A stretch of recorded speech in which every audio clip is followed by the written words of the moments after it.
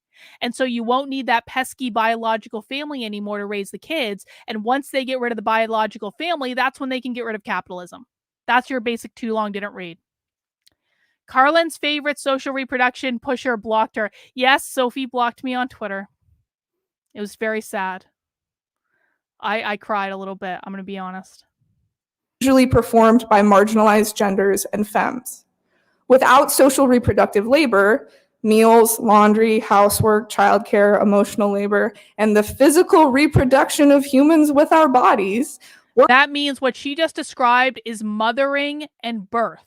Mothering, taking care of the household, feeding the kids, loving the kids, and then actually birthing the kids. That's all considered to be unpaid labor. Workplaces could not function and capitalism would fail.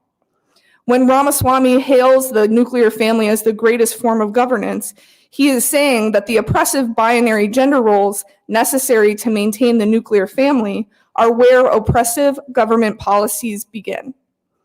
Binary gender contributes to the creation and maintenance of a lower class of marginalized genders, cis and trans women, other trans people, non-binary and gender non-conforming folks who can then be more easily dehumanized and exploited. I'm going to have to go back and make that clip longer later because this is actually, they's doing a great breakdown of what these people believe in terms of the biological family and in terms of the gender binary. I really hope people are paying attention to this. This is our starting point. The gender binary and its oppressive function. Colluding with white supremacy, colonization, and capitalism, we find the gender binary and ideology behind attacks on abortion, the criminalization of pregnancy outcomes, the mass incarceration of Black and brown people, the separation of families at the border, the criminalization of trans existence. Anything outside its narrow stricture is threatening to it and thus will be a target of the right. The right uses fear as a political tool to build support for their policies and to encourage the consumption of their media. The fear of fetal personhood, the fear of Black fetal genocide, the fear of women abandoning the nuclear family, the fear of a queer culture that rejects the nuclear family, the fear of queer and trans adults indoctrinating children, the fear of trans women sexually assaulting cisgender women in public bathrooms. Some of these fears are wholly and irrefutably unfounded. Trans women as a group do not assault cis women in bathrooms and locker rooms. Children are not being indoctrinated by queers in their classrooms and libraries. And fetal personhood is an unscientific idea which undergirds arguments of Black genocide by abortion. But some of their fears may be legitimate, because destroying the nuclear family through sexual liberation and queer relationship anarchy sounds pretty great. Holy shit! Holy shit! I have been watching Abolish the Family stuff for a full goddamn year. I have never heard someone say it that aggressively. Let's listen again. Their fears may be legitimate, because destroying the nuclear family through sexual liberation and queer relationship anarchy sounds pretty great. Destroying the nuclear family through sexual liberation and I think queer relationships sounds pretty great. Let me just clip that real quick. Just so I can do it now and get it over with. Okay, thank you guys. Appreciate it. I've never heard them say that overtly before. That was great. Personhood is an unscientific idea which undergirds arguments of Black genocide by abortion. But some of their fears may be legitimate, because destroying the nuclear family through sexual liberation and queer relationship anarchy sounds pretty great. Abortion has a special place. Thank you. Got my clip. That was something. I cannot believe they actually streamed this. Thank you, Haymarket Books. We salute you for showing us what you really believe. This is the type of stuff you find on Socialism Saturday, guys. There's a lot of like us bantering in the chat and talking about nothing until we start hitting the golden nuggets. And we always hit golden nuggets eventually. And so it's a matter of like when you're going in and watching socialism stuff, you have to be patient. You have to know you're going to have to get through a lot of boring stuff, a lot of cringy stuff, a lot of really weird stuff. But like once you hit the golden nuggets, you're like, you really, really, really hit the golden nuggets. And that's the important thing. This is the stuff that we need to show people so that they understand what's going on. And the more you watch socialism, the more you're going to be able to pick out what those golden nuggets are. Okay, let's continue. And the movement against the right, as Clinic Defense has been in an active confrontation with anti-abortion activists on a weekly basis for many years in many places. Even though anti-abortion activists represent a minority, their money and Christo-fascist networks have built a highly successful movement, as Anne was saying. The right had been chipping away at abortion access for years before Roe was overturned. Now, in a post-Roe era, 15 states have banned abortion completely, while 7 other states have partial bans. The right's attack on abortion is an attempt to criminalize abortion and all who participate in it, providers and patients. The attacks on trans existence also seek to criminalize individuals involved in the support and survival of trans people. Through criminalization, the right utilizes the police and the state to enforce their patriarchal, white supremacist family values. The criminalization of pregnancy and its outcomes extends beyond abortion, adversely impacting Black folks, Indigenous folks, people of color, and the working class. Anti-abortion laws recognizing fetal personhood are being used to prosecute pregnant or postpartum patients with a history of substance use. In the past few years, hundreds of people suspected of using drugs while pregnant have been prosecuted, with many serving jail time and being denied contact with their children even after they deliver healthy babies. In Alabama, Mississippi, Oklahoma, and South Carolina, law enforcement have expanded their use of child abuse and neglect laws to police the conduct of pregnant people under this concept. All right. So how is my volume compared to hers? I can turn mine up a little bit, but people told me it was better. I mean, she's a different person, so maybe the other person was. I'll turn my volume up a little bit. Of fetal personhood. The right has embraced the project of fetal personhood with the aim of giving embryos and fetuses the same rights and legal protections as a fully formed living person. The idea of fetal personhood is a religious one, not a scientific one. Arguments about fetal personhood are used to justify abortion bans at conception and minimize the agency and humanity of pregnant people. Additionally, fetal personhood valorizes male fertilization as the defining moment of human creation, thus marginalizing gestation, birth, and parenting. Wow. In a troubling example, Jose Oliva, former Florida House Speaker and current senior advisor to Ron DeSantis, has described. Listen, man, bot, thank you for pulling me up information on this person, because like this person is gonna this is a true believer right here. This is the type of person that causes problems. These are the type of people that we keep an eye on, and we keep coming back to them like again and again and again, because people like this are the ones that are driving this far left agenda, and they don't even know it. But people like this are the ones that cause problems. Pregnant people as host bodies when arguing in favor of the personhood of fetuses. The criminalization of abortion and trans existence is a mass incarceration event, and mass incarceration is a reproductive justice issue. The United States has one of the most incarcerated populations in the world. Jails and prisons, by definition, restrict bodily autonomy and one's ability to make decisions regarding their life and future, especially reproductive and parenting decisions. Mass incarceration is another tool of white supremacy and capitalism, which is impacted by the gender binary, as it disrupts caregiving structures, and the people who are criminalized are held responsible for the destruction incarceration inflicts on their families. Thus far, in 2023, Indeed, Ben. 79 anti-trans bills have passed in the U.S. Hello, Foucault. We see you, Foucault. Milo, thank you for the super chat. Carlin, what do you think was the most common field most of the attendees work in? Education. Education. About half of the people, I think, at the conference were teachers. There were a lot of teachers, and the education sessions, and I tried to go to every single education session that I could. The education sessions were the biggest attendance by far. Like the room was packed. There was like standing room only. We're talking like half like some of the education sessions. It seemed like half of the conference was in the education session. So that was definitely the biggest population of by occupation.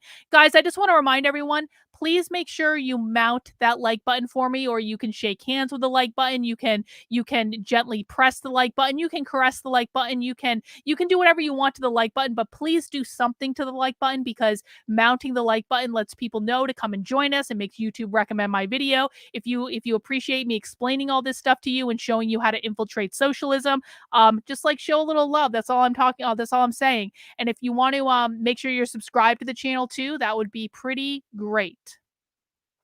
Yes, bot, you can sit in the like button's lap. The only thing you can't do is smash the like button. We don't smash here. We're not Neanderthals, okay? We don't smash here. We mount, or we do something else. 562 which have been introduced. In May, the Republican governor of Nebraska signed a law that bans abortion after 12 weeks of pregnancy and restricts gender-affirming care for people under 19. Dobbs versus Jackson, the case that overturned Roe, has now been used as justification by judges in 2 states to uphold gender-affirming care bans. The right argues that gender-affirming care harms young people, while medical experts, professional organizations, and the research all agree that honoring someone's preferred name and pronouns and providing access to gender-affirming hormones improve mental health outcomes for both young people and adults. Gender-affirming hormone therapy has an extremely low regret rate, ranging from 0.1% to 1%, depending on the study. Other surgeries, like knee replacement and gastric lap band, have regret rates in the double digits, yet the right is not second-guessing the decision-making of those patients. The criminalization of this healthcare targets not just the potential patient, but also the providers. As gender-affirming care has become more widely recognized and accessible, care providers have started facing more legal issues, increased bigotry and slander, as well as violence, harassment, and threats. If these problems sound familiar, that's because abortion providers have faced all this and worse since 1973. Threatening and perpetuating violence against providers discourages patients. No, most of the attendees were not female. It was about 50-50 split. They were not all female. And the reason I wanted to answer this, I've actually been asked this question quite a bit, like were most of the attendees women?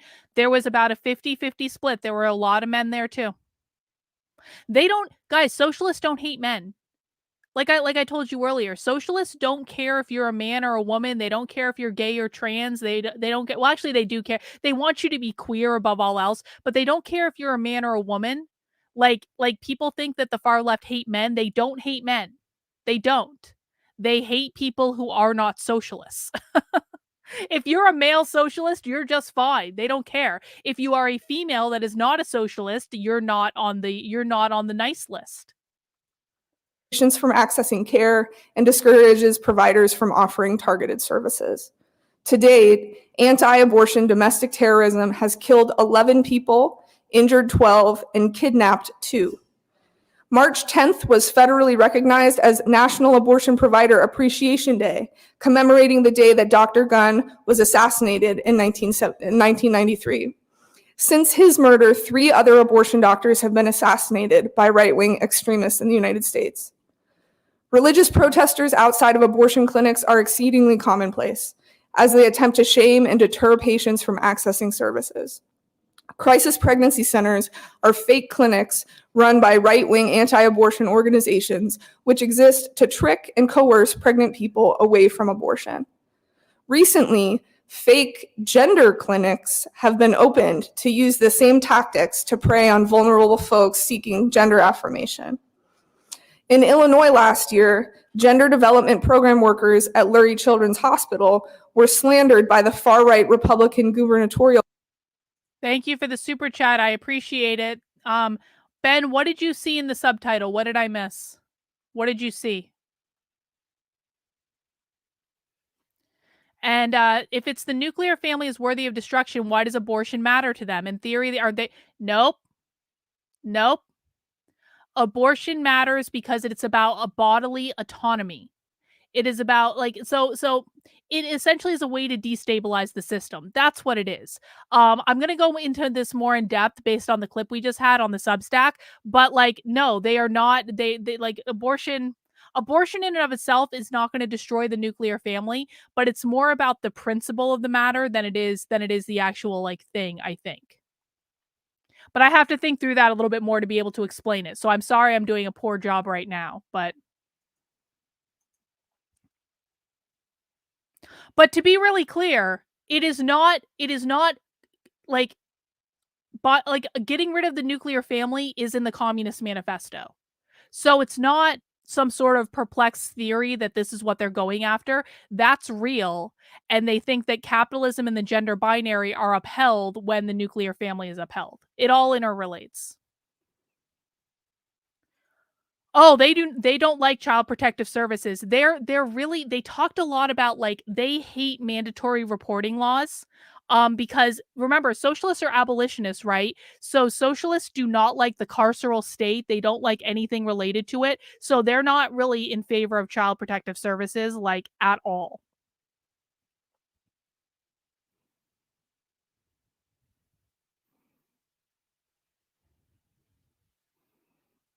Hang on, guys. I'm just going through the chat. All right. Oh, it was just the spelling was messed up. Okay, I gotcha. Because abortion supports the destruction of the biological nuclear family. Yeah, like they need to destroy the biological nuclear family because they cannot get rid of capitalism until they get rid of the biological nuclear family. That's why. Candidate Darren Bailey.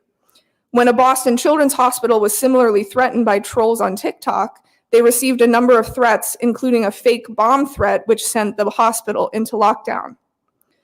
While post-Roe, we have seen a myriad of mutual aid efforts to support individuals seeking abortions, there are far fewer community projects focused on defending access to care for trans people. They don't believe that borders should exist generally. They want to get rid of they're very open borders people. There are small local efforts like the Hormone Access Project out of Western Massachusetts or the Milwaukee Queer and Trans Depot Shot Clinic in Wisconsin. But these organizations represent the trans community supporting itself through peer service provision, not individuals outside the community acting in solidarity, like the millions of dollars raised for abortion funds last summer. Gorgeous defenses of drag story hours across the country have demonstrated that the community to protect trans care seekers exists and can be mobilized. The movement for trans liberation can learn so much from how abortion activists have fought against. Hang on. Someone asked about vaccines. If they're really pro bodily autonomy, are they anti-vax? No, of course not. They're very pro-vaccine. They're very pro-mask. Of course, there was a mask mandate at the conference. The reason, though, you have to remember, listen, these people will always rationalize anything, but the rationalization for this is this. They are collectivists. They believe that everyone in the collective is responsible for taking care of everyone else in the collective. So getting vaccinated, wearing a mask is about caring for other people in the collective. That's their philosophy. I'm not saying I believe that. I'm trying to explain what they believe and why they believe it. Yeah, guys, please make sure you do subscribe to my Substack. The link is in the description below. It is carlin.substack.com. You can subscribe for free and get free updates. Most of my content is free on Substack. But if you do want to support the work I'm doing, I would appreciate it if you could sign up for $8 a month or $80 a year because I am completely 100% grassroots funded. I paid for this conference out of my pocket. And so I can't do more of this stuff unless people step up and subscribe and fund it and stuff like that. But I promise you, I reinvest like pretty much all of the profits into doing more stuff like this. And even though I can't go to this conference again because it's too dangerous, there's tons of other things I can go to. So I want to do more and more of this stuff. It's a specific part of my plan moving forward. So I need your help to do it. Please support my work if you can. It's the right for the last 50 years. We can create ongoing solidarity funds to pay for medications, appointments, and procedures, as well as travel. Yes, it was really about $3,000. It was over $1,000 for the hotel room. I had to buy a flight. I had to buy food. I had to buy equipment. I had to buy costumes. I had to buy outfits. This is a new pair of glasses I got specifically for this conference to make myself look like an SJW. So it was actually probably more than $3,000 at the end of the day. But like it was around about $3,000. Yeah. You got to think. I was in Chicago for like 5 days. I had to buy a plane ticket. I had to get lifts. I had to buy food. I had to buy costumes. I had to buy like all sorts of stuff to do it. So yeah, it was about 3,000. And I'm happy to spend it, guys. I really am. I'm happy to spend it. But the only way that I can is when people support the work I'm doing. So if you can sign up for like $8 a month, listen, man, I paid $10 for a Starbucks cup of coffee in Chicago. Okay. If you guys can support me for $8 a month, that'd be pretty great. The states and countries where care is more accessible. We can form clinic defense leagues that protect the entrances to gender-affirming care hubs, like the children's hospitals, which have been targeted by bigots. The right recognizes that our movements have common cause. I'm going to say that again. The right recognizes that our movements have common cause, but we have yet to unify our fight against a common enemy. Sister Song defines reproductive justice as, quote, the human right to maintain personal bodily autonomy, have children, not have children, and parent the children we have in safe and sustainable communities. Bodily autonomy includes gender self-determination, as well as our ability to access the care necessary to keep ourselves safe and well. We must bring together our movements to strengthen our ability to fight the right. Abortion and gender-affirming care are healthcare resources that everyone should have access to. As Anne was saying, we must demand increased access by making healthcare free for all and integrating abortion care and gender-affirming care into primary care facilities. We need more providers and better training for providers so that all healthcare professional students receive training. Hang on, I got a super chat coming in. Thank you, Mark, for the support. Sending my support. Very educational. I listen and feel like these people are from another galaxy. Do you feel these people are motivated by anger, jealousy, resentment? Thank you. No. So, Mark, I have a whole series on my Substack called The Woke Mind. If you want to know the psychology behind why these people do what they do, I'm breaking it down in the Woke Mind series. And so I'd recommend taking a look at it. The Too Long Didn't Read is they have different values. They're not mentally ill. They're not angry. They're not stupid. Like, you cannot underestimate these people. It's not resentment. No, that's not it at all. They have different values. Different people are different. Different people like different things. Different people support different things. Different people want different kinds of worlds. They want different kinds of experiences. They simply have different values than you do, and that's why they are the way they are. And you have to really understand that, because if you treat them as though they're mentally ill, you're going to misdiagnose the problem. If you treat them as though this is about anger or bitterness or any of that, you're going to misdiagnose the problem. It's not about any of those things. They want different things than you do. Guys, I just want to point out, we've been streaming for about an hour and 45 minutes right now.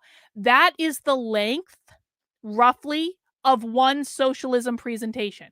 So the amount of time we've been streaming already, that is one socialist and we're doing commentary and I'm answering questions and stuff, so we aren't all the way through the presentation. But what we've already done on this stream is what you would have to do to sit through one session. I sat through 5 of these in a day. Okay? So I'm just trying to give you some reference for scale. What we've already done is one session. I did 5 of these in a single day, and I was there for 3 days. in full scope reproductive and gender affirming care. We must fight for gender affirming care as a right for young people and adults, and fight against draconian laws that ban drag and deviant gender expression. We must fight for coverage of gender affirming hormones and surgery. Did they have a progressive stack? Yes, they did, and you might get to see it. Some presentations were using progressive stack more than others when they were calling people up to the microphone, so you might actually get to see them do progressive stack, but it wasn't like at the Socialism DSA conference in 2019. They've gotten it together. It was much smoother. There was no bickering about who was first or any of that, but they did do progressive stack. By Medicaid, Medicare, and private insurers. We must enable simpler, easier processes to change legal names and gender markers on all documents, such as security cards, birth certificates. A lot of people have been saying this. The room must have had a bad odor. No, it didn't. Nope. They smelled fine. They smelled normal. You guys have got to stop underestimating these people. These are not unwashed morons, guys. They're not. They're kicking your ass. They're very smart. And state-issued IDs. We need to fight against anti-trans bigotry in housing and employment discrimination. We must demand social services, including free childcare, high-quality free public education, and free healthy food programs to support working families with the resources necessary to nurture young children. We must decarcerate and release people from jails and prisons to neighborhoods with support services, free mental health care clinics, free housing, and non-punitive drug treatment programs. We must end abortion clinics' relationships with police and state and create community-based safety measures to defend our clinics. We must defund, disarm, and dismantle the police, abolishing that institution and the prison industrial complex. We must keep fighting for medication, abortion, and contraception to be made available without a prescription, and for all healthcare professionals to be able to provide abortion care within their scope of practice. We need to stand against any attempts to ban abortion, including later abortion, and return to the radical slogan, free abortion on demand without apology.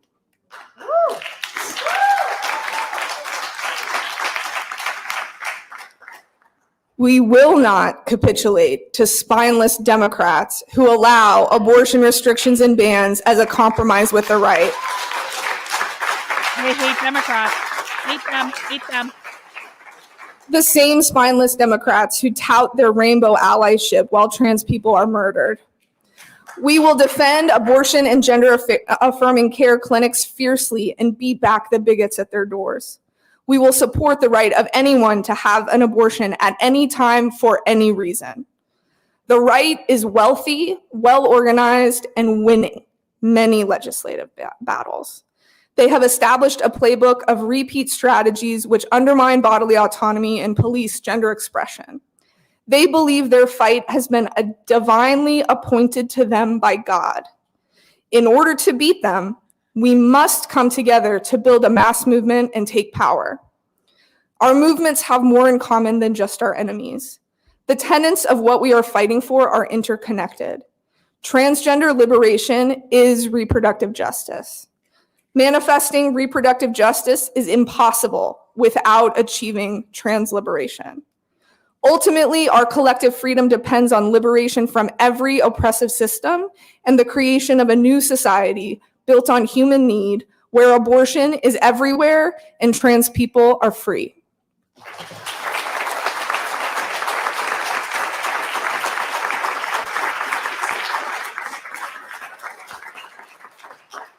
Thanks again, Ann and Mary. That was truly inspiring. For the discussion portion, we're going to try and keep our comments to 3 minutes to hear from as many comrades as possible. And if you'd like to speak, raise your hand and I'll call 5 people up to the mic at a time. You can line up, and then when the first 5... That's what progressive stack is. So for people who are asking what is progressive stack, what they essentially do is they ask for people, because now we're moving into the second half of the presentation. Both the panelists have spoken, and now what they're going to do is they're going to call up people in the audience to go to the microphone and say whatever it is they want to say. Now, the order in which they're going to call them up is trans people, black people, brown people, women, white men, because they do it based on what I call the progressive stack the woke oppression hierarchy. The more oppression points you have, the higher you're going to be in line, essentially. And she's just going to go through and she's going to tell people what order they're in. They do not hate men. They don't hate men. You guys have got to you guys, this is a conservative talking point. This is not a leftist talking point. They don't hate men. We're done. We'll go to the next 5. I have the comrade in the purple here, the comrade in the maroon right there, Trans the person comrade in the first. back with the black mask and glasses, and then comrade here with the black and white sweater. They called the trans person first, trans woman first. Hi, everybody. Thank you so much. My name is Enid. I'm from the organization Left Voice, and I'm a founding organizer of the socialist feminist group Bread and Roses. And I think it's so important that we have this discussion today because I think we're in a crisis. And I think people aren't talking enough about that crisis. Of the, 500, 600 proposed anti-trans bills this year alone.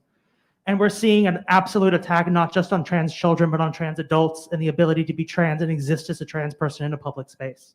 And so we need to take this fight really seriously. And something what I liked about what the first speaker said is there seems to be this contradiction. Because on the one hand, every single poll is showing that these things are unpopular. But on the other hand, they keep advancing. And so I think to understand how to fight these back and seize power, as the second speaker said, we have to look at where that contradiction comes from. I think that contradiction comes from the fact that these attacks are coming from the top, which means they're coming from the state. These are attacks by the state on the oppressed. And I think when we look at that and we look back to the Marxist text and we look back to our socialist strategy, we can see that the state is doing what the state always does, what the state has done to people of color for generations and millennia, what the state does to people who can become pregnant for generations and millennia. Because what the state does is the state exists to oppress us and restrict our rights to make us easier to exploit under capitalism.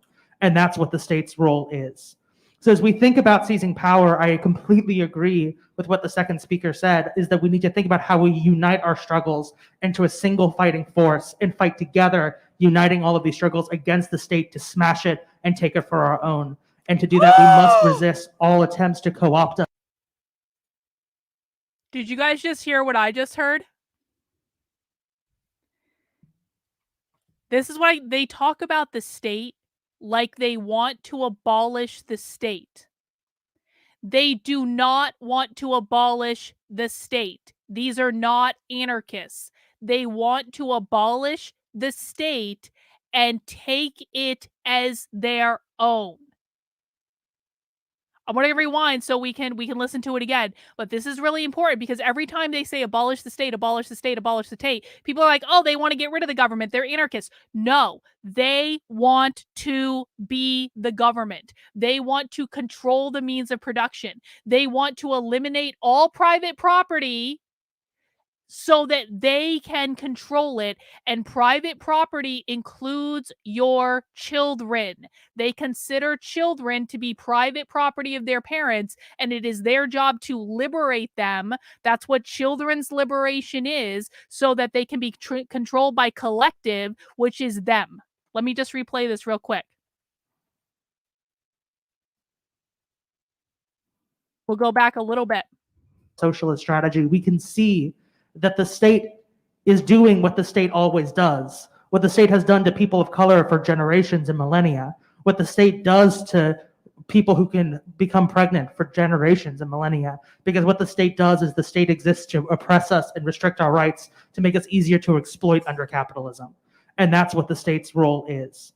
So as we think about seizing power, I completely agree with what the second speaker said, is that we need to think about how we unite our struggles into a single fighting force and fight together, uniting all of these struggles against the state to smash it and take it for our own. And to do that, to smash it and take it for our own. Let's just listen to one more time. Uniting all of these struggles against the state to smash it and take it for our own. And to do that, we must resist all attempts to co-opt us and weaken our movements by these spineless Democrats who won't defend us now, who won't defend us tomorrow, and will never defend us. That party has never defended us. They have our blood on their hands. Thank you. Thank you, Enid. Thank you. Hi, thank you. My name's Julia. I'm from Pittsburgh. I'm part of an abortion activist group called Tri-State Abortion Action, supporting and expanding abortion rights in Pennsylvania, Ohio, and West Virginia. So if you are from any of those states and you want to talk, I would love to talk to you. We're very new. But I have a lot of questions about how we have these very important topics come up in our activism on the ground and how we bring it into our movement and make sure that we are sharing these values and reflecting them in our work. But I also just really like something I want to get down to here is a debate that we've been having that I am tasked to bring back to my organization. So I feel I want to say this is an idea that's inspired by the plenary last night, that you are not a radical feminist if you are trans exclusionary. That term, TERF, should not even exist because you cannot be one and the other at the same time. They're in contradiction with each other. But that being said, there is a history that the speakers mentioned is really important that both movements should learn from each other. And there is a really powerful history in the women's movement and feminist movement in this country that we should learn from, while also reflecting that it has a history of being exclusionary and needs to be, there are mistakes that were made in the past that led to failures in the movement that we need to not replicate. Okay, but I'm getting down to my exact question that I need answers on, which is, how do we talk about women in the abortion struggle and be inclusionary of trans rights? And I mean on our flyers and in our emails, when people still, a lot of working class people identify with the term women and the identity of women. And how can we The Q&A is always the best part. This is why you sit through the first half to get this is like dessert. She's like, there are a lot of working class people that still identify with the term woman. Yes, honey. Yes, there are, because the gender binary is a thing, honey. It's real. articulate that we are being inclusive? How can we actively be inclusive while also still using that term if we should? What does that mean? Help me. Thank you.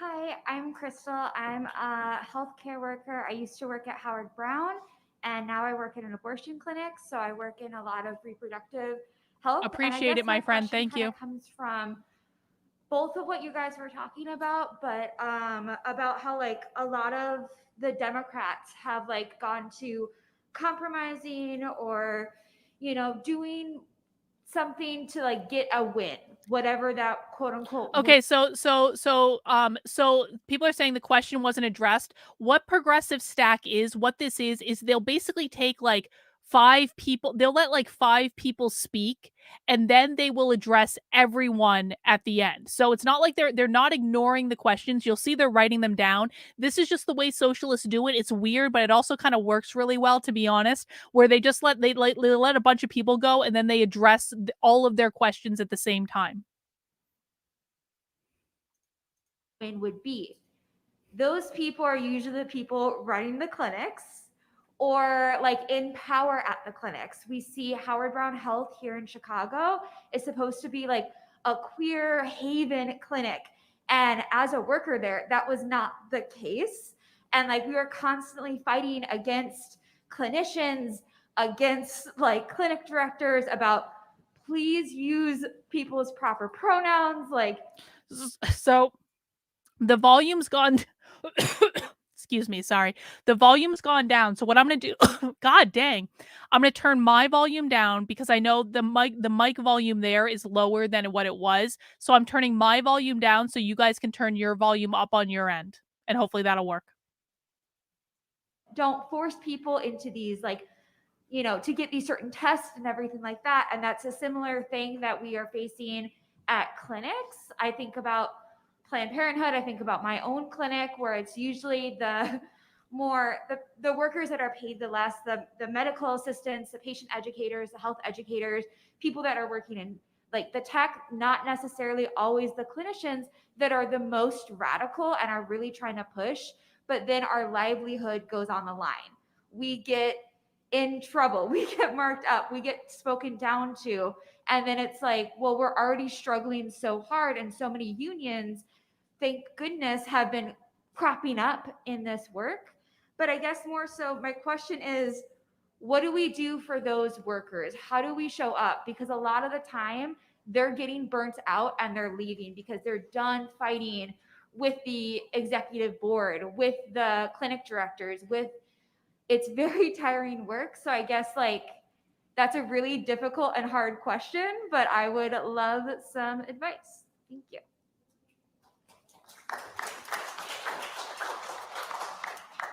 Hello, my name is Pat Berry. I think I have a lot to offer because, first of all, I'm 80 years old. So I was, and I'm here with another senior citizen, my dear, dear friend, Sandy. And I can say we know what it was like pre-1972. My dear, dear relative had to travel to Mexico, was blindfolded to get her abortion. My dear, dear friend's sister was arrested in a New York hospital after a botched abortion.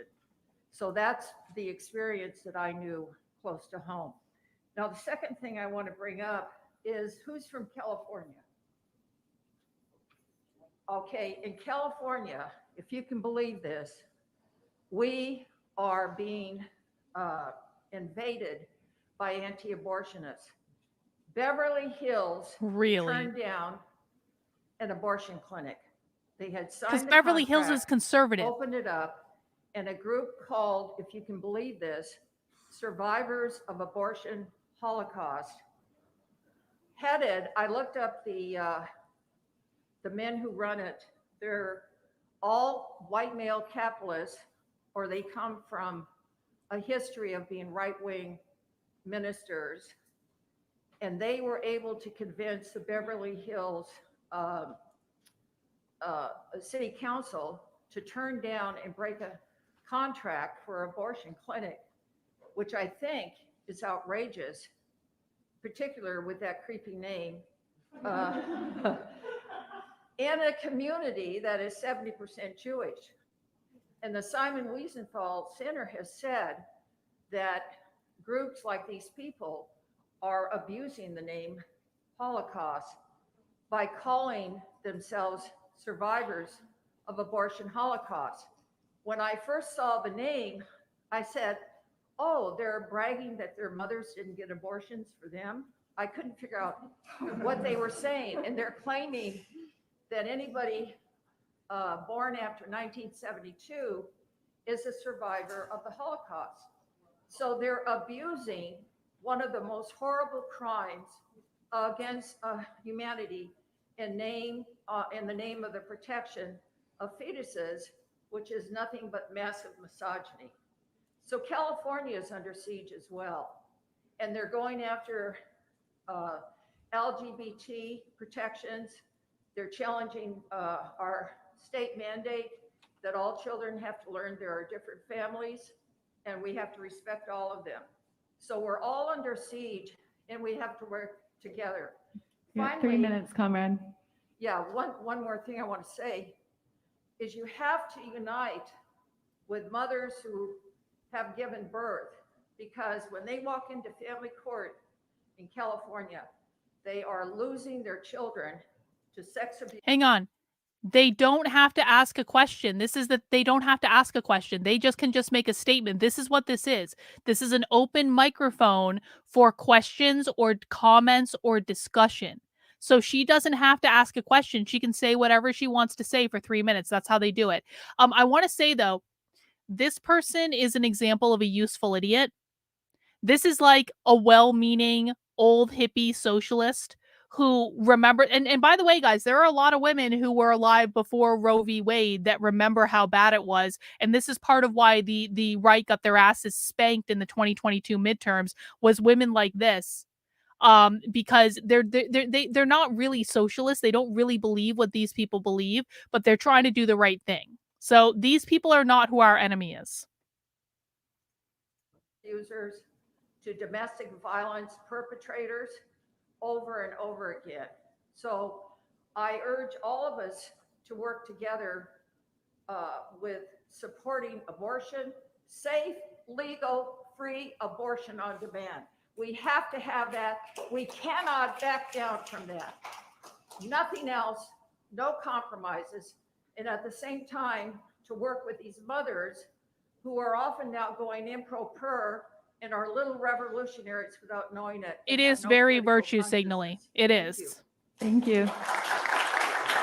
There were a lot of questions in that. And Mary and Ann, do you want to take just like quick few minutes to address some of those? See, now they're going to answer the questions. And then we'll get to the other questions in the room. Julia, let's talk about TERFs. How do we talk about this in the movement? Well, I think, women as a class have been oppressed. And expanding our movements and the language that we use to describe everyone who is impacted by abortion bans does not leave women out. Women are people. So when we say people who have abortions, we're talking about women. So it's actually a quite easy argument. And I understand that it hits some tender places for people who have been drawn into feminism by their own personal oppression on the basis of their gender identity. But from that same place, people should be able to act in solidarity with trans and non-binary people. That is the basis from which they should recognize the importance of broadening a movement. Guys, do not advocate for violence in my chat. Do not advocate for violence in my chat. Man of Action, you're getting put in timeout. Anything you guys say in my chat will be used against me. I do not support or condone violence in any way. Do not advocate for violence in my chat. To include the most vulnerable people. I'm not going to say any more about that. Enid, like, hell yes. Yeah, like, just hell yeah? No, I mean, I'll say more. But I think absolutely, like, we are being targeted and we are losing our lives and losing our access to care by the state. And the state is invested in a white supremacist capitalist project that reduces people to, workers that they can exploit. Hang on. So Gabrielle says, I bet it makes them feel all warm and fuzzy when they're called comrade. Well, yeah, it probably does, because comrade is a term of honor for them. We did a whole Socialism Saturday about the term comrade specifically. We did a 3-part class on it, like what is required to have the term comrade, how you get called the comrade, how your honorarium of comrade can get taken away. Comrade is a very specific term for them that identifies them as part of the same political group. It's like an honorific. And yeah, I mean, that's why we need a mass movement. We have a massive enemy. We cannot fight them unless we are a mass movement. I can talk more about the other stuff maybe in the wrap up. Yeah, I think it was a really good question about, the attacks from the top and, kind of resisting being co-opted. I mean, that's like our biggest project. That's like what we have to do. I think we just need to have a powerful movement. And I think a lot of that comes from having, more direct action in the streets, so that, we can't let politicians make all the decisions when we can show that we have people on our side, because we can turn people out in defense of abortion and in defense of trans care. That's hard to do, but we saw that when Roe was overturned. Like, we saw tons of people out in the streets. It's just, the question is how to sustain that. Let's see. Yeah, I completely agree with Mary on how to talk about both women and pregnant people. In New York City for abortion rights, which I was in for many years, we used all gender inclusive language, but sometimes we would say women and pregnant people just to be very inclusive. There's nothing wrong there, like you cannot harm anybody by using gender inclusive language. It just includes everybody, and you want everyone to be part of your movement because it's going to take all of us to win abortion care. And also misogyny affects cis and trans women, so we're all on the same team. I feel like the question about Howard Brown, Mary could talk about much more extensively than me. But I do notice that there is a real disconnect between abortion care workers and providers and clinic staff and activists. And this is a huge problem, but it's mostly just due to burnout. Like everyone's tired, everyone's doing so much. But I have seen that quite a few providers or clinic workers, they don't have time to be activists. Like they're busy providing care. Like they don't have time to go to protests every week and, do clinic defense and do all this stuff. Like they're in it, like providing this care for us. So I have noticed that there isn't a ton of communication always between abortion workers and abortion activists. And I don't know the answer to that. Like maybe we need more spaces like this where we can have providers and activists in the same space so that we can all say, what do we need? How do we support each other? What can we do so that we're strategizing together? Because I think the needs of providers and the needs of abortion activists are overlapping, but they're different. And there's not enough communication there. And then the survivors of the abortion Holocaust, that group is crazy. They are nuts. I have been reading about them. They call themselves abortion abolitionists as well as survivors of the abortion Holocaust. So they claim that they want to abolish abortion in the tradition of abolishing slavery. It is extremely offensive in so many ways. But they also claim that they want to criminalize people who get abortions. So a lot of people in that group are actually actively working towards legislation that would criminalize anybody for getting an abortion. So yes, they are very scary and dangerous, and they really love to use this, language of the Holocaust and language of abolition. And we can't let them get away with it. They are fringe, but they have a lot of power, and they're very good at mobilizing people. So, we need to take their tactics and then do them better. Thanks, y'all. Okay, I can count to 5, I promise. I'll take 5 more people. The comrade second to the back row with the white mask. They're doing comrade here again. with the black shirt. Comrade in the back row with the white shirt with the orange text on it. Wow, okay, so many people. Comrade there with the black shirt, and I'm up to 4, right? So I need one more. Comrade here in the pod. Hi, I'm Rachel. I'm here in Chicago. Thank you guys so much for your presentations. Mary is one of the people who I feel like I've learned a tremendous amount from over the years. And I wanted to speak to that question of language also because I think,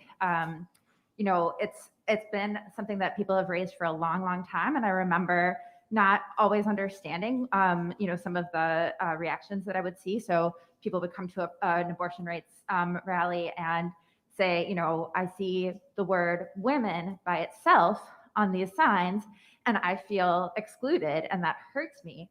And it took me a while to honestly educate myself and understand deeply enough where that was coming from. I think I understood transgender oppression as a separate phenomenon from misogyny. And I think when you actually really engage with the politics around transgender liberation, it's so beneficial, I think, for everyone who wants to counter any form of gender-based oppression, because it compels you to rethink what gender is and what function it serves. Thank you, Sin. He did want to be banned, didn't he? People spoke to the rise in attacks on transgender lives and existence.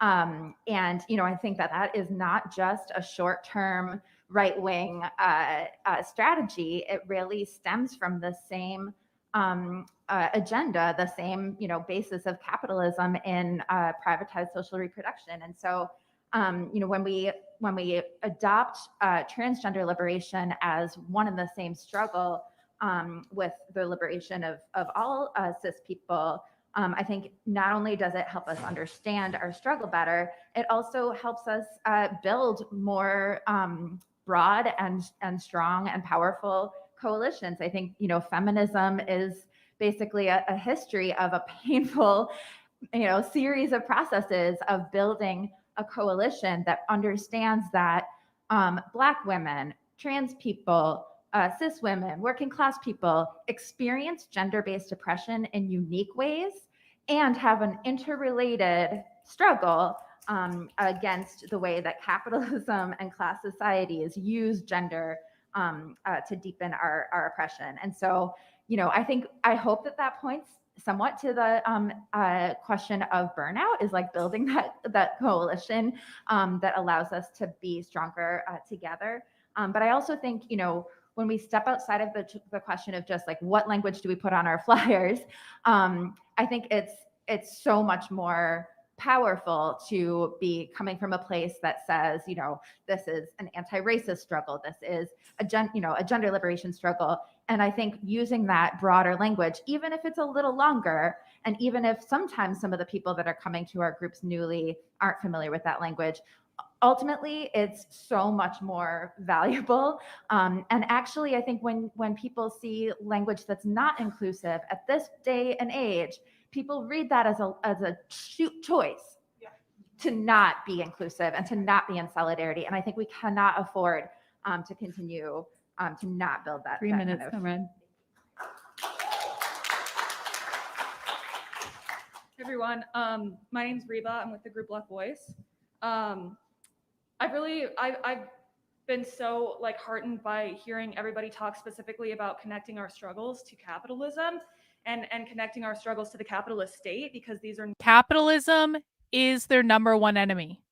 People really need to understand this. Every single thing that the real far left is trying to do goes back to abolishing capitalism.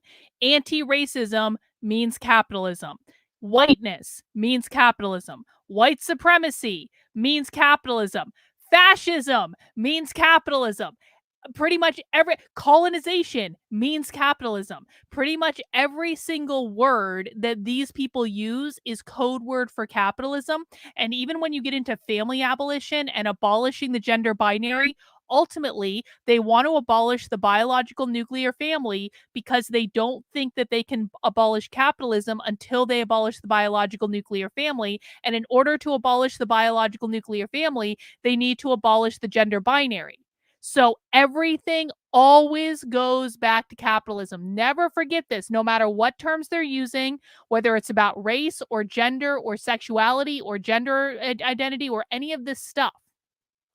Every single thing they are doing leads back to abolishing private property, which means abolishing capitalism. And every single time they talk about individualism and meritocracy, that's also code word for capitalism, because you can't have capitalism without individualism and meritocracy. These people hate individualism. They hate the idea of pulling yourself up by your bootstraps because they believe in the collective. Everything they do is about the group. Private property is individual. Public property is collective. You guys see how all this works? not popular attacks. The attacks on abortion and the attacks on trans rights are not popular amongst the masses. It's a top-down attack. And we focus a lot on the far right, but I want to dig into the Democratic Party. Go it. Because They hate the Democrats. I hate them so much. And they're for decades, the Democratic Party has been saying that they would codify Roe v. Wade into law, and they never fucking did it. And then under a Joe Biden administration, and Joe Biden, let's all remember, in 2020, acted like we were killing trans people and killing childbearing people by not voting for him. And now, under a Biden administration, there are over 500 attacks on trans lives, proposed bills. Roe v. Wade has been overturned. I never thought I would see that happen. I never thought I would see that happen. And it happened under a Democratic president. And the elephant in the room is that 2024 is right around the corner. And listen, I'm a trans person and I can get pregnant. You are not killing me by not voting for these Democrats, okay? You're not doing it. They're not better. They're just more insidious, okay? And so, in addition, I'm hearing all of this about uniting our struggles and building a mass movement. What do we do when people burn out? What do we do when the movement is not as active in the streets? We need a party of our own. The Democrats are not. Socialist is to Democrat as alt-right is to Republican. Guys, the alt-right is a real thing. There are real white identitarians. There are real Christian nationalists. This is a real thing. The conservatives don't like to admit this, but they are real. And they are no different than these people. So socialist is to Democrats as alt-right is to Republican. Cutting it. They've never cut it. They've never fought for the working class. They're one of the parties of capital. The only way that we keep this momentum going is by unifying the vanguard of all these struggles, right? Where are the people who are on the front lines of BLM, myself included? Where are the people who are at the front lines of these fighting labor movements? I want UPS workers in unison with like trans rights and with Black rights in a party of the working class and for the working class that has no ties to capital, that holds class independence as a solid line, and never, ever, ever tells you that you need to vote for a Democrat in order to protect trans people. It's just not true. I abandoned my notes a long time ago. But our panelists asked us what initiatives for uniting struggles and fighting for body autonomy are happening on the ground. And I think we need to push the initiative of a militant working class party that's not just working electorally within the capitalist state, but like organizing all the movements together and uniting our struggles and taking to the streets to take power. So yeah, mass movement and self-organization for the working class.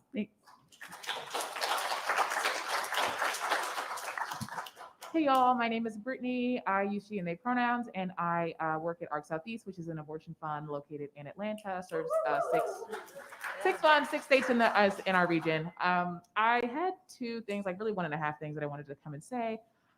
First, I wanted to kind of challenge the notion or narrative that everyone who is doing the work or hang on. Noah, you've been around long enough to know better. Preserve socialist abortion. It's good for all. It doesn't matter if they abort their children. They're going to take your children. So thinking you're owning the libs by saying they're just killing off their babies, let them have abortions because they're just killing off socialists. They don't care because they are going to take your children through taking over the public schools. You're not owning anyone when you do this. Thank you for the super chat, Acoustic Theory. I'll put some money behind this statement. The best way to support anyone is first to anchor yourself in reality. I agree with that. Thank you for the super chat. Bro, Christian nationalists are just as authoritarian as socialists. Don't even fucking front. I don't play games here. I'm not on your team. Christian nationalists are just as authoritarian as socialists.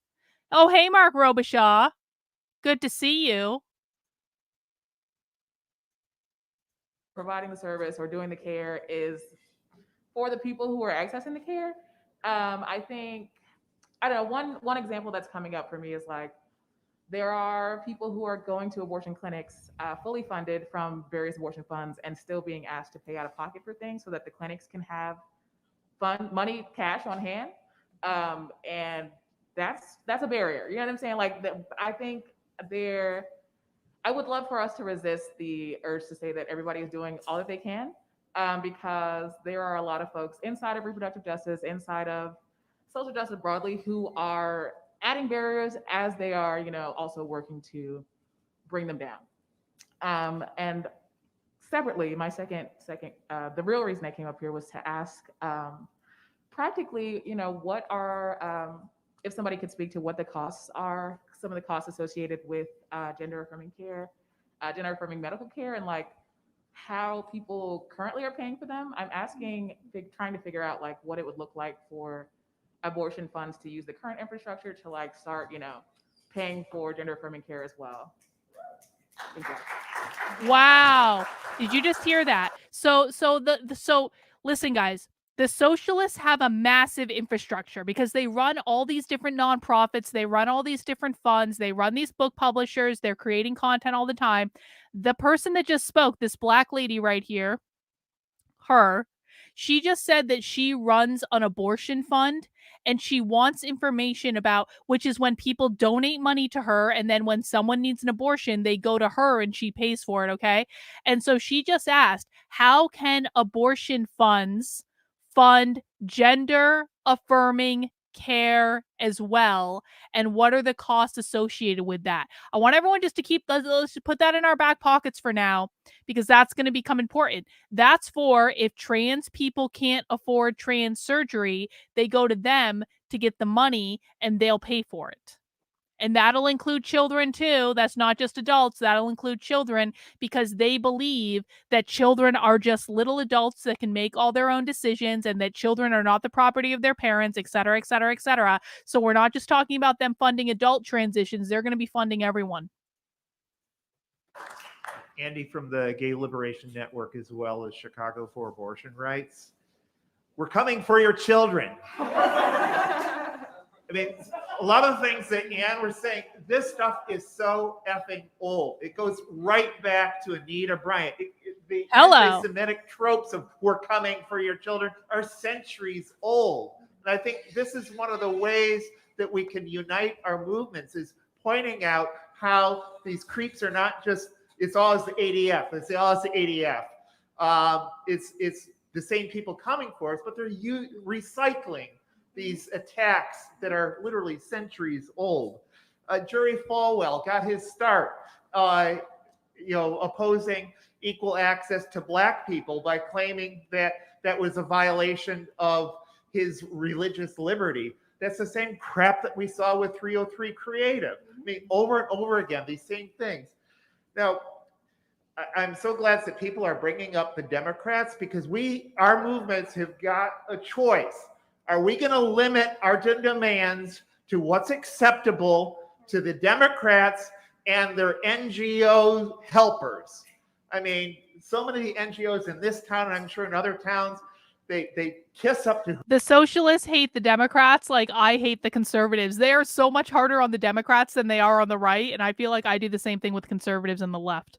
Whoever the hell's in power, so they can get the goddamn grants, they can keep their executive director salaries and so forth. Howard Brown, Senator Halstead, they do it over and over again, and we're just supposed to fucking take it.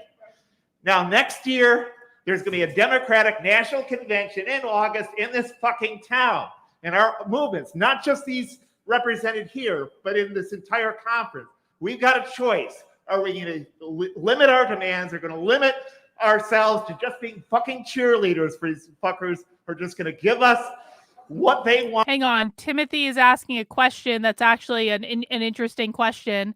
Is Biden an ally of these people? No, Biden hates these people. Biden refused to meet with Black Lives Matter. So Biden does not support these people, which is why they hate them. They hate him and the Democrats so much. And we're supposed to be quiet about and just be grateful it's not Trump or DeSantis.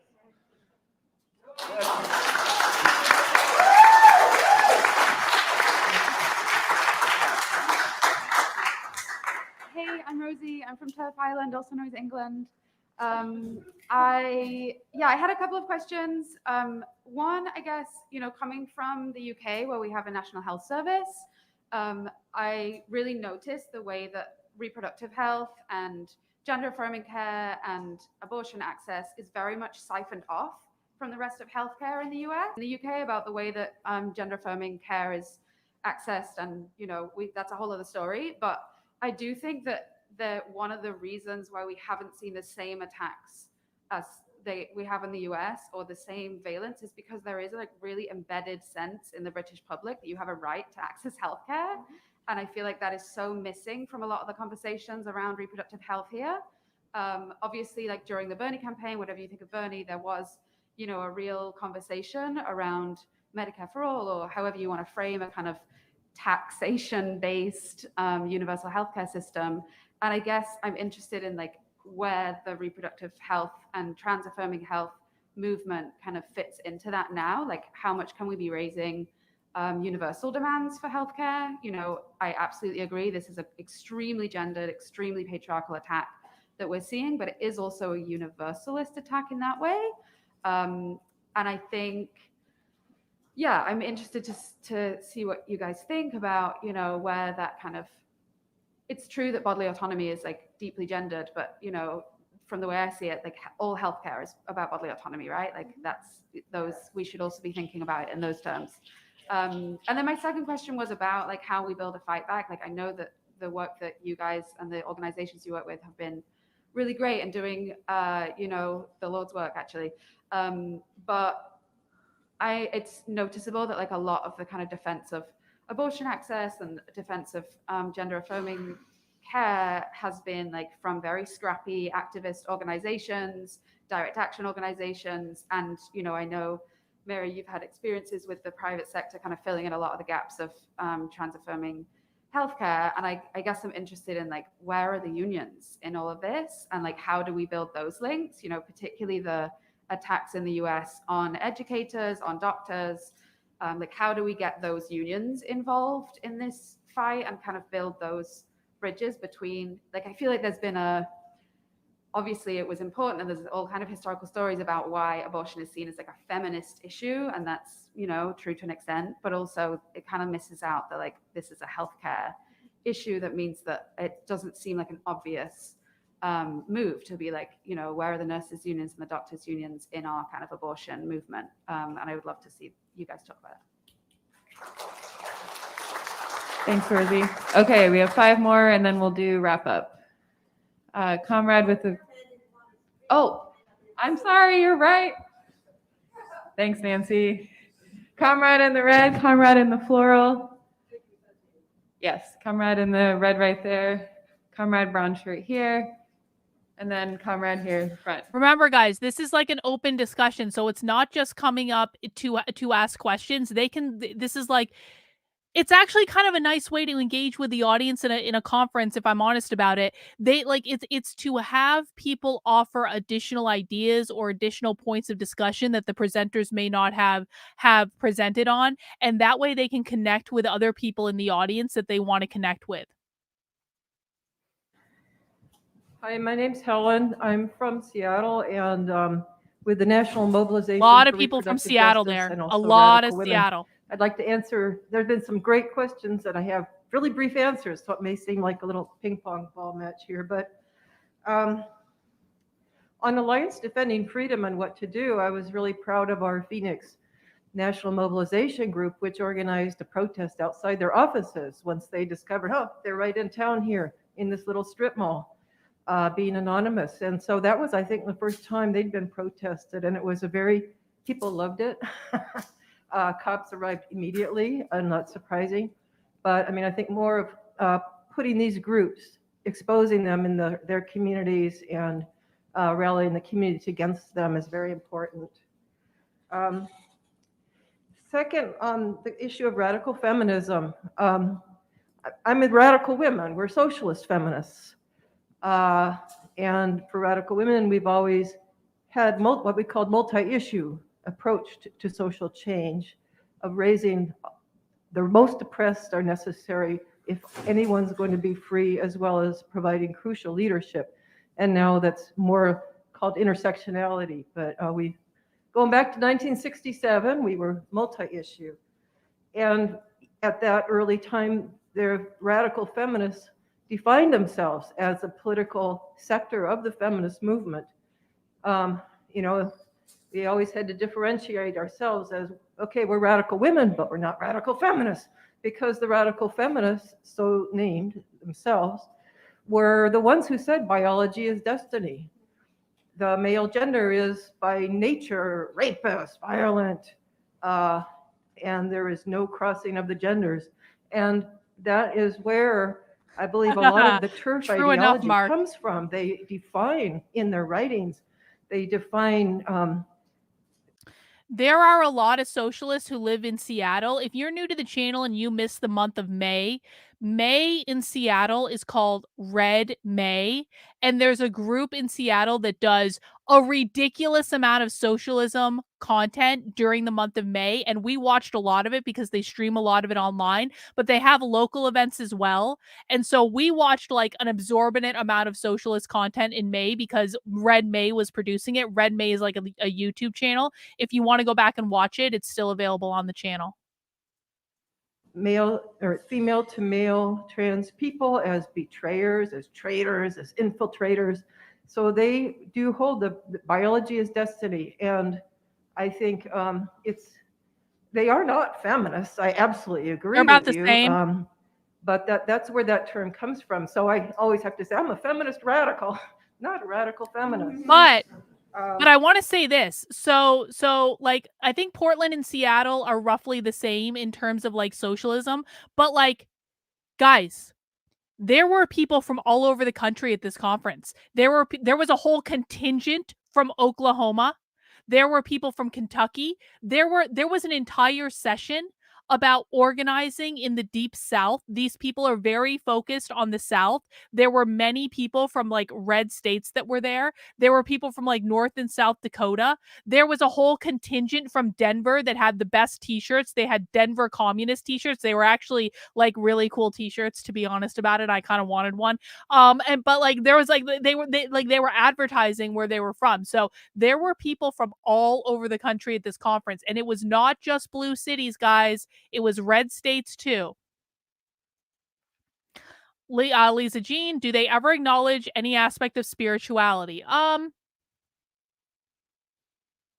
wouldn't say it was a big topic of conversation. No, not that I can recall. I'm not saying it didn't happen, but I don't recall hearing any of it. Thank you, Lisa Jean, for the super chat. I appreciate it. Don't they take pride in getting abortions? I mean, I wouldn't say that like they advertise it, but like they're not ashamed of it. Like they're not ashamed of getting abortions. They're not ashamed of talking about their abortions. Like some of them have had like a lot of abortions and they talk about it openly. But I wouldn't say like they don't like advertise it, but it's like a virtue signal in something like this where someone might come up to the microphone and be like, I've had 18 abortions or something like that. So, but they don't like, it's not like a constant topic of discussion or anything. Let's see. Were there people from Midwestern Marks? I didn't see anyone from Midwestern Marks there, no. I don't know that Midwestern Marks would actually fit in with these people, if I'm honest about it. These are different people. With our opposition, I think not only are they Christian right, and they also, many of them are outright fascist. And fascist means free market capitalist. Are even a step beyond that of the Christian ideology-led group. Probably should have done bingo. Their whole goal is to smash every social movement, every gain of the working class in order to save capitalism. See? And holy so shit! That is a real big... Holy shit! She just said it. She said that the fascists want to save capitalism. This is the second time we have gotten a socialist on video saying that the definition of fascism is free market capitalism. I gotta clip that, guys. I'm sorry. That's just too perfect. Hang on, let me go back. Okay, let me just set up my little clipping tool. Anytime you hear them say that fascism is capitalism, you got to clip that shit, record it, make sure you get it on the record. Fascism means capitalism. Fine. In their writings, they define male or female to male trans people as betrayers, as traitors, as infiltrators. So they do hold the biology is destiny. And I think they are not feminists. I absolutely agree with you. But that's where that term comes from. So I always have to say, I'm a feminist radical, not a radical feminist. With our opposition, I think not only are they Christian right, and they also, many of them are outright fascists. And the fascists are even a step beyond that, of the Christian ideology-led groups, where their whole goal is to smash every social movement, every gain of the working class in order to save capitalism. And so I think that is a real basis for our unity and why we need that kind of united front, and seeing how they're using anti-abortion as 3 a way to minutes. recruit. I will wrap up this. Got it. And I Thank you, think guys. that also is a way to involve the unions.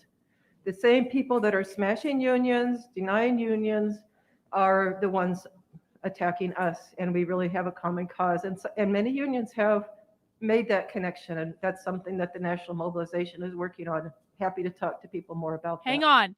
You guys have got to stop with that's not the right definition of it. You got to stop. You really have to stop, because here is the thing. These people don't give a fuck. And every single time that you focus on, no, that's not the right definition. Here's the right definition. No, that's not the right definition. They don't care. They are purposefully using language as a weapon. You need to expose what their definitions are. Stop arguing with them. Stop trying to get them to agree with you. They're not going to agree with you. They use language in a completely different way than you do. And every single time you try to do something like this, they win. Please stop, guys. You have to start listening to understand how they use language, not trying to insert your own agenda. Mark Robichaud, they have a list of predetermined mean words that they just sprue out of their mouths without any thought behind them. No, that's not true. That's not true. They know what they're saying. They use language as their greatest weapon to gain power over you so that they can control you.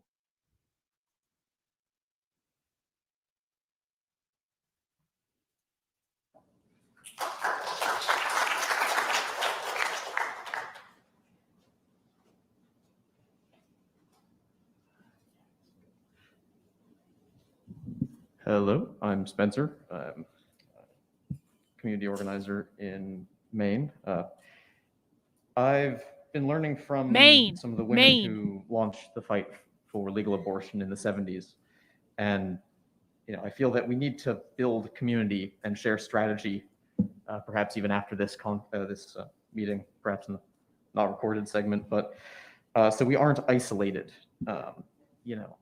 In Maine, we are quite isolated. It's a small and dispersed population. So all the struggles are small. But all around the country, these small radical groups are doing what they can in more or less a sense of isolation, despite being in solidarity with the working class around the country and the world. So in order to go away from this conference without that isolation, let's encourage everyone here to join a chat or share their experiences, their lessons, and the liberatory projects they're building. I encourage people to share contact info across and work across tendencies and connect these struggles together. In Maine, we're organizing around abortion rights and trans liberation as the combined struggle for bodily autonomy.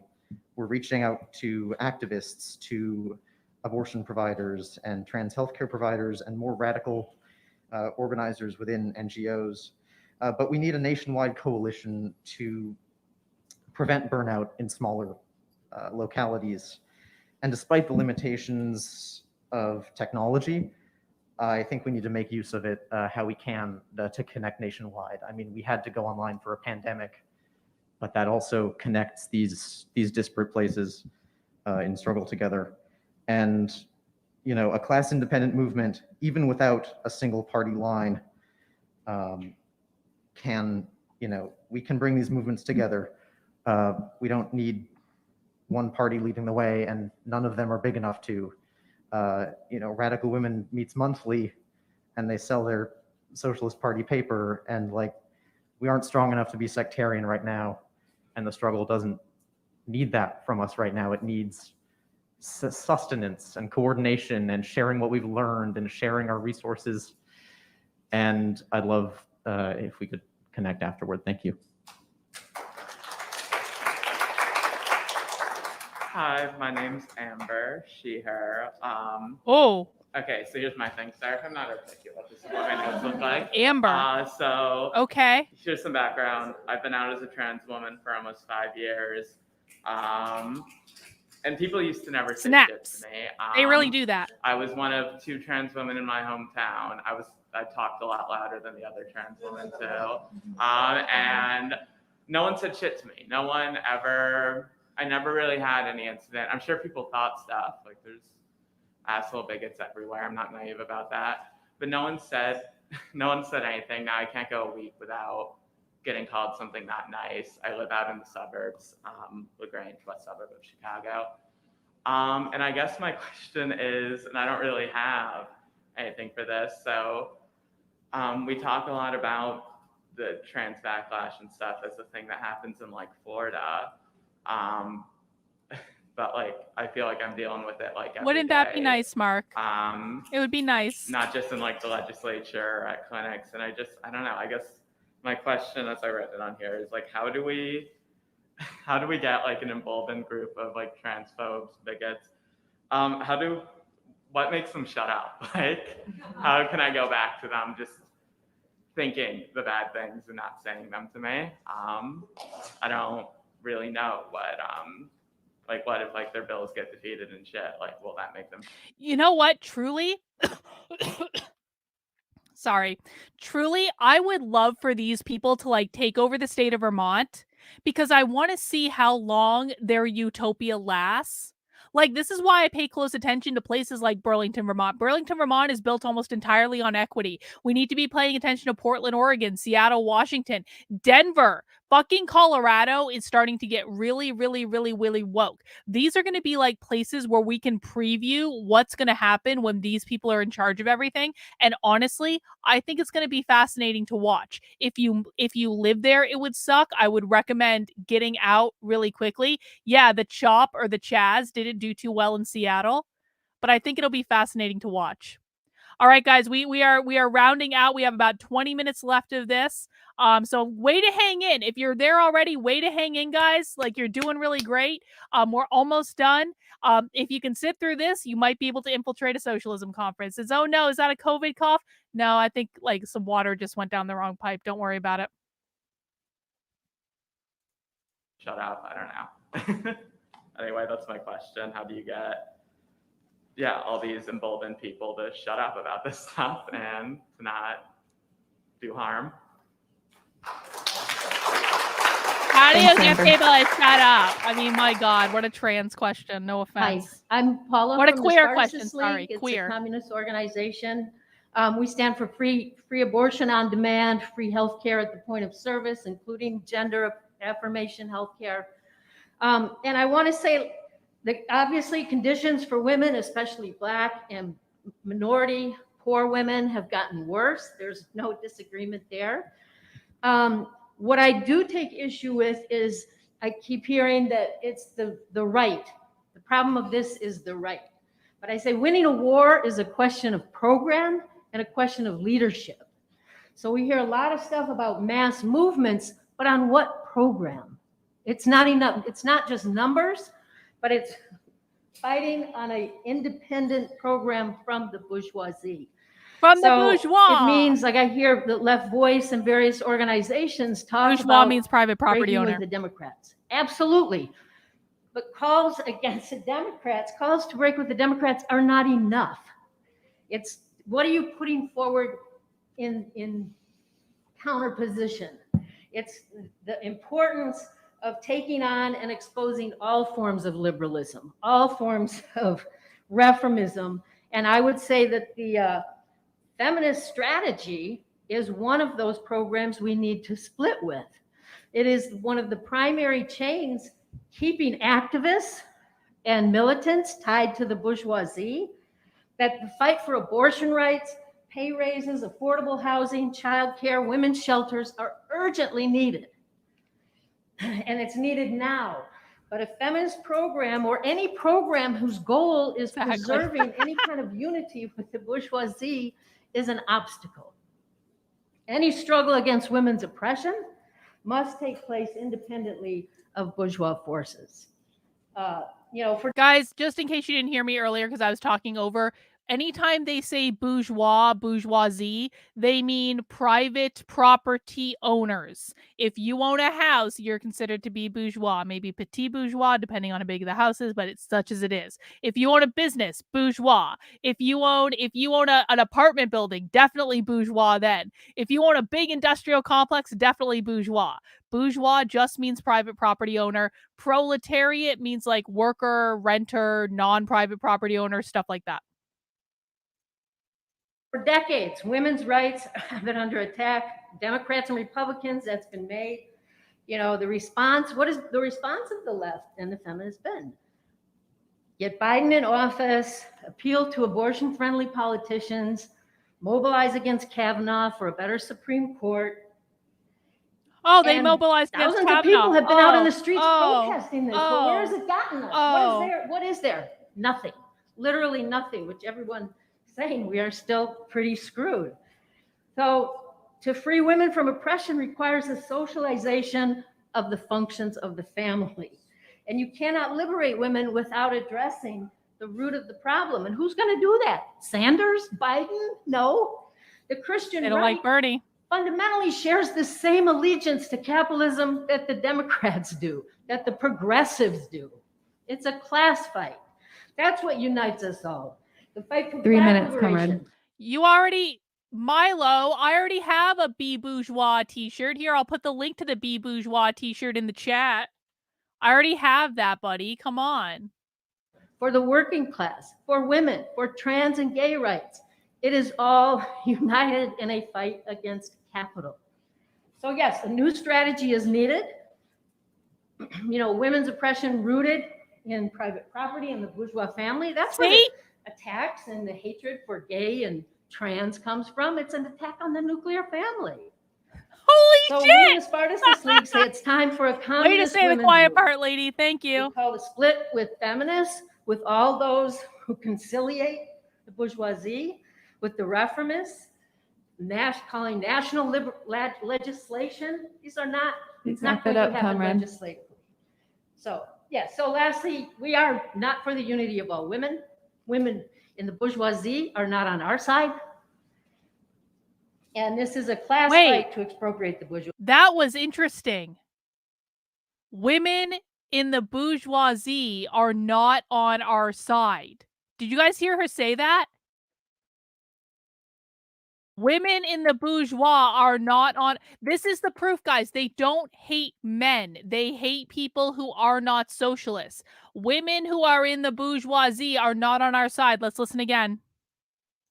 In private property and the bourgeois family, that's where the attacks and the hatred for gay and trans comes from. Actually, let me clip this real quick. Thank you guys for your patience. This is actually turning out to be a really good clip. Timothy, I trained for this for a year, buddy. I'm going to crash after this, though. We got 10 minutes left. I've had a couple beers. I'm going to go hang out with the husband. All right, let me clip this shit. Class fight.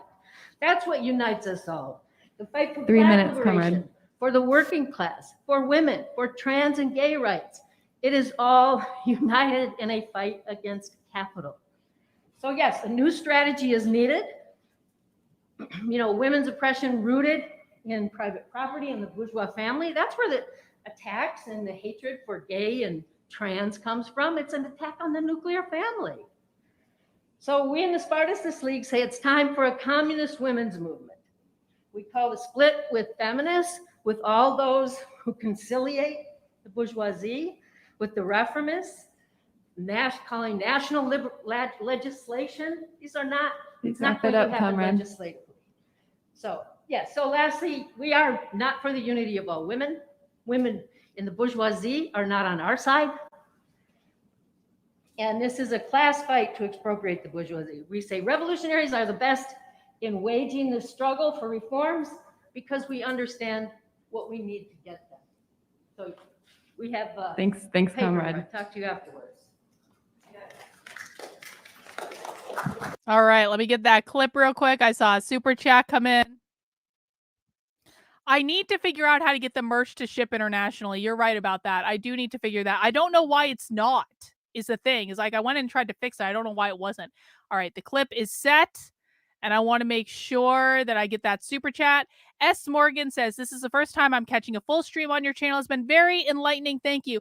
Thank you, S. Morgan. I do stream Monday through Friday at 5 p.m. Eastern time. And then we do official Socialism Saturdays on Saturdays at 6 p.m. Eastern time. So I do hope you guys will come back. If you're here for the first time, welcome. If you feel overwhelmed and this is your first time, you are in exactly the right place. I promise you. This is a little overwhelming. It's a lot. And welcome to all new people. I'm really glad you're here. I hope you stick around for a while. We have about 10 minutes left of this stream, so let's wrap it up, guys. We don't want to leave anything on the table. Every single time we end early, they say something interesting after we end. So we leave nothing on the table. We watch the full thing. Hey everyone, my name is Mikey, she, her. I am a trans woman and a trans activist. I am one of the co-founders of the Riot Collective, Revolution in Our Time in Tucson, Arizona. And I just had a question, like, how can we get all of our radical feminists who are so involved in the abortion fight, how can we get them to help us in the trans fight as well? Because as we've been saying, the trans fight and the abortion fight are both so interconnected. And I think that if we can truly, merge together, that we can really do some more change than we have been separately. And I just wanted to say I forget who said, Holocaust abortion. We go to University of Arizona, and this last semester, Holy shit! we had this huge, disgusting demonstration. One of my clips the clip I released yesterday was from the University of Arizona. So I wonder if this person was with the person whose clip I released yesterday. The LGBTQ director at the University of Arizona was at this conference and basically said that they were teaching Marxism-based classes in a session. I put it on my Substack yesterday. This person has just said they go to the University of Arizona. Let's just rewind like 5 seconds. And this last semester, we had this huge, disgusting demonstration. Have been merged together, that we can really do some more change than we have been separately. And I just wanted to say I forget who said, Holocaust abortion. We go to University of Arizona, and this last semester, we had this huge, disgusting demonstration on our campus. Thanks for dropping by, Timothy. Calling everybody slurs and harassing people and comparing abortion to the Holocaust, and just horrible, horrible demonstrations. But yeah, just some way that we can all just unify, and just everybody who's doing abortion fighting and fighting for trans liberation, how we can all come together so that we can actually get this done. Thanks. Thanks, comrade. Okay, Mary Ann. Hang on. Steven, you must have missed the beginning of the stream where I said no mentions of the WEF, because these are not the same groups. They are completely different groups. Do not confuse people by bringing up groups that are not related to what we're watching, because they are not the same. Thank you. I appreciate you following my guidelines.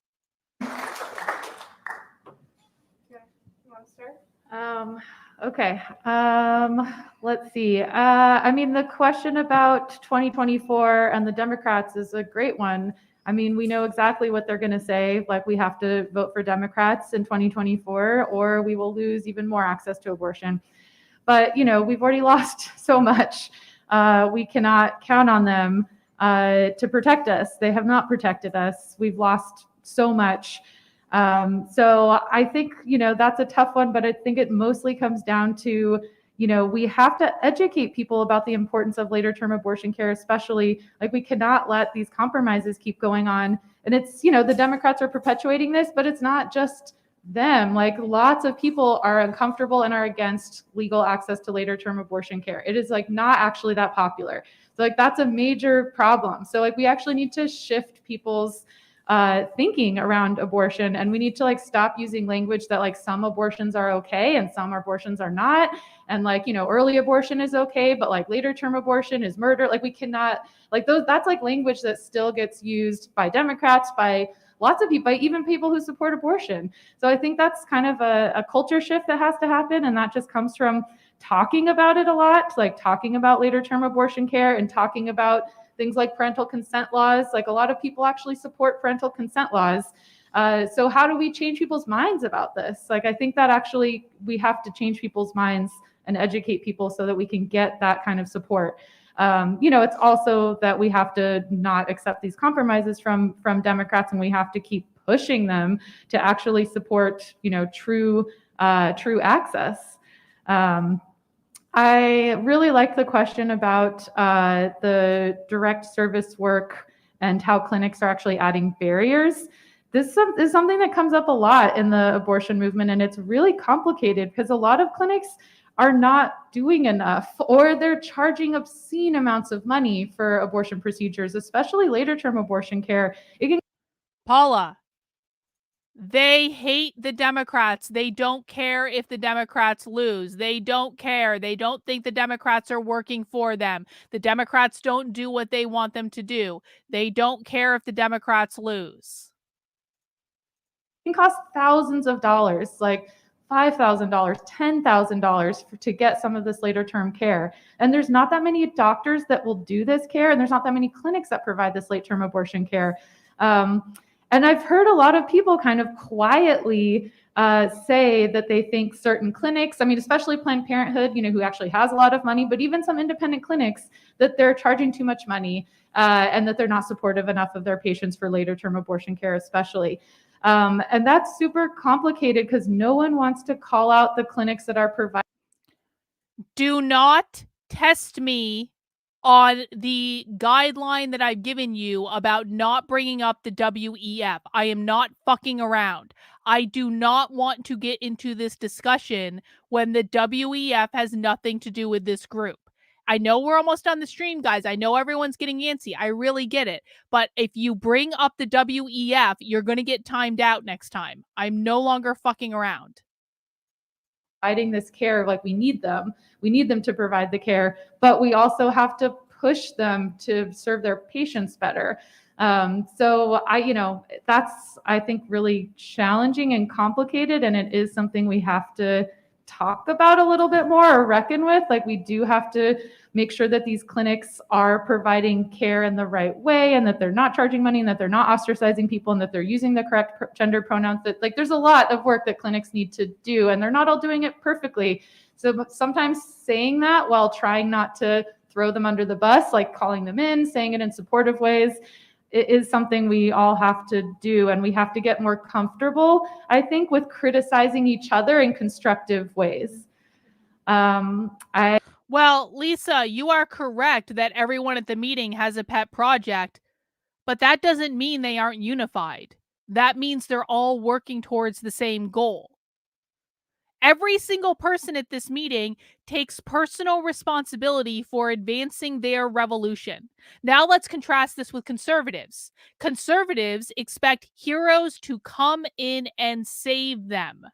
Conservatives don't do shit. Conservatives don't write things, they don't create things, they don't create art, they don't create culture, they don't advance they don't even know what their vision is. Conservatives don't even know what they're trying to achieve. Conservatives don't have collectives, conservatives don't have bookstores, conservatives don't have book publishers, conservatives don't have colleges. Okay, you guys have two. You have 2 out of 4,000 colleges in the country.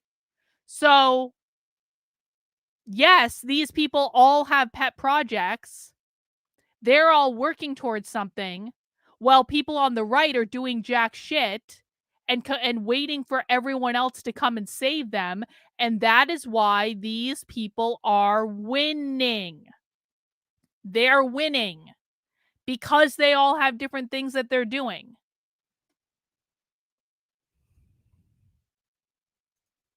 I completely agree with Andy's comments that we have to learn more effectively from history. The right is completely recycling all of these ideas. We I think then, because we know this history, we know what the right is going to do next. So we don't have to be so reactive all the time. Like, we have the playbook because they've been doing it for 50 years. So I think, our movement, I think we're just so overwhelmed and under-resourced that I think we forget that, like, we know exactly what the right is going to do. We know what they're going to do next. We can anticipate their moves. So why are we always kind of scrambling to respond to every new attack that they throw at us? I mean, it's lack of resources and lack of, funding and communication, but it's also just that we're not looking at history enough, and we're not learning from it. And I think, we're not as cohesive of a movement as the right is. And maybe I'm giving them too much credit because I don't know, I'm not in it, I'm just observing. But it feels like our movements are just not as cohesive, and we don't have the same kind of unified set of demands and strategy that they do. They have no idea that they're winning. We're all working on it. More protests outside of the ADF office. That's great. Like, we definitely want to call them out. I think there's so much that can be done. Just like identifying really great targets, it makes for great actions. So like, if we have an incredible target like the ADF, it is so fun to turn people out and yell at people who are so easy to hate. Like, those actions are successful. Like, people love having like a villain to yell at, and they love having a target, an identifiable target.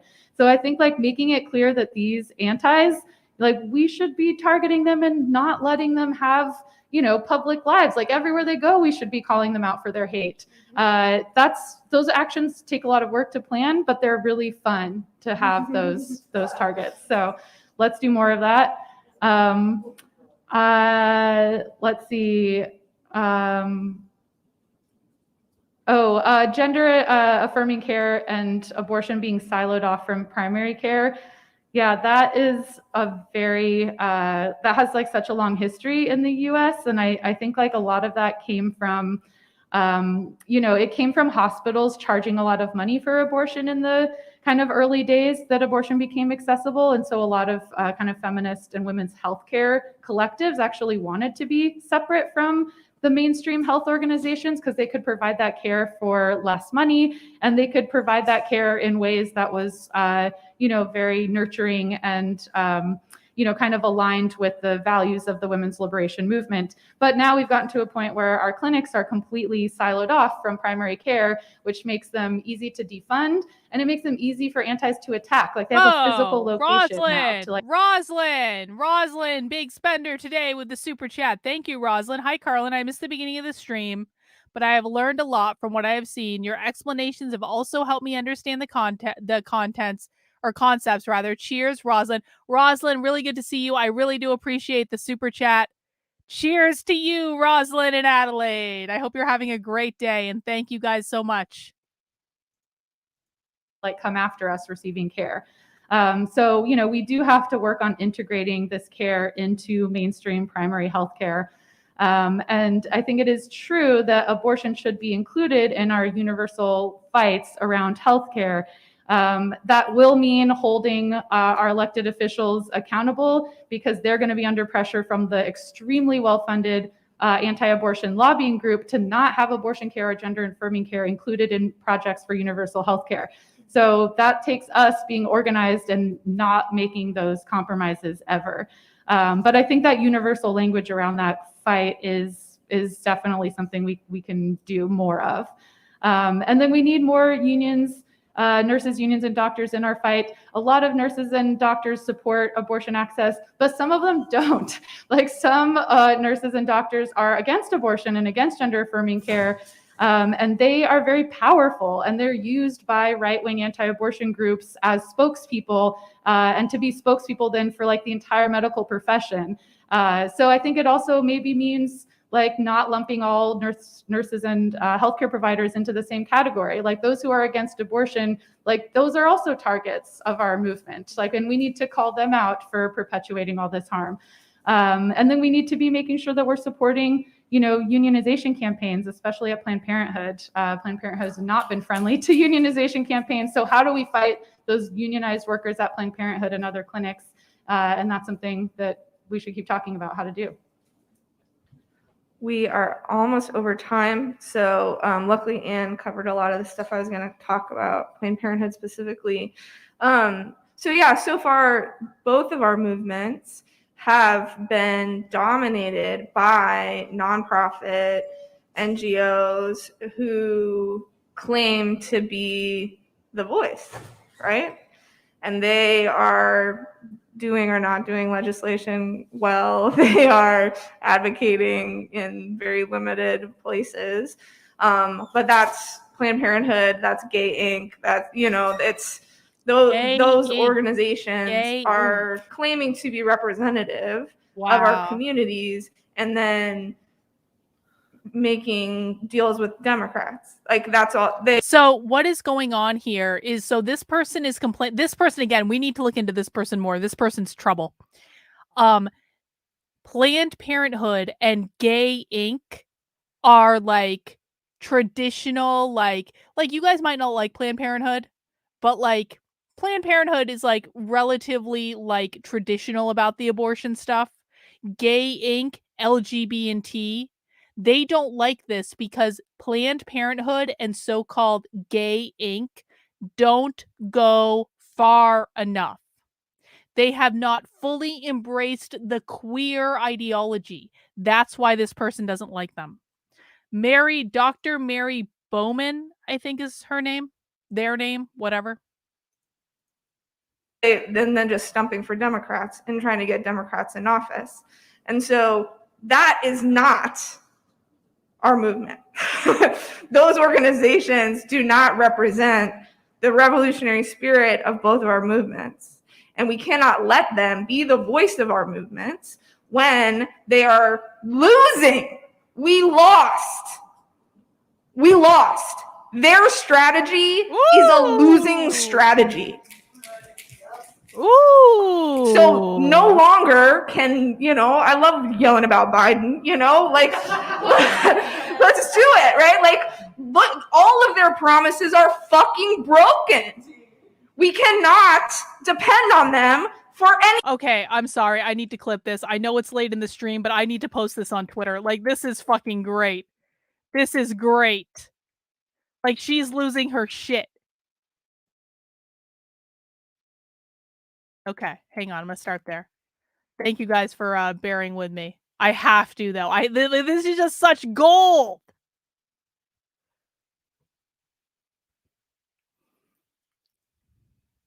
Almost over time. So luckily Anne covered a lot of the stuff I was going to talk about, Planned Parenthood specifically. So yeah, so far, both of our movements have been dominated by nonprofit NGOs who claim to be the voice, right? And they are doing or not doing legislation well. They are advocating in very limited places. But that's Planned Parenthood, that's Gay Inc., that's, it's those organizations are claiming to be representative of our communities and then making deals with Democrats. Like, that's all then just stumping for Democrats and trying to get Democrats in office. And so that is not our movement. Those organizations do not represent the revolutionary spirit of both of our movements. And we cannot let them be the voice of our movements when they are losing. We lost. Their strategy is a losing strategy. So no longer can, I love yelling about Biden, like, let's do it, right? Like, look, all of their promises are fucking broken. We cannot depend on them for anything. So all of our fight has to come from below. We have to organize our workplaces, especially reproductive health organizations, especially places where trans people get care. Those unions can fight for better policies to take care of patients better, to make costs lower for care and for medications. I'd be happy to talk to the comrade from ARC about the cost of gender affirming care and how abortion funds can get in on it. I think that's brilliant. And absolutely, we need Medicare for all. I do think that that is the best place to unify our movements. It's hard because that's a dusty ass movement, right? Like it's not, it's the same people doing the same things. And I think they recognize we need it. We need new people. We need new strategies, right? But we have to join up and learn from what has worked and be very honest about what has not, because we have not won. We are losing more and more every day. And so we can't just sit idly by and be like, well, that would be nice. We have to actually devote ourselves to the project of liberation. And yes, ultimately, and if that wasn't clear from the end of my talk, that will require a revolution. We cannot be free under capitalism. We cannot be free in this society as long as any person is in prison, as long as any person is denied health care for something necessary. No, that will never be free. So if your project of your organization is some kind of liberation, you need to get with the other organizations that are about liberation. And yes, we need to build broader coalitions. And Naomi Klein, I think, is speaking tonight. Yeah? One of my favorite quotes from Naomi Klein is, if your coalition is not arguing, it is not big enough. So if you guys are all about it, you got to find some people to mess you up, right? Like you gotta start talking. And that's going to be the very difficult work of unifying our movements, because they come from places of powerful, dangerous, life-threatening oppressions.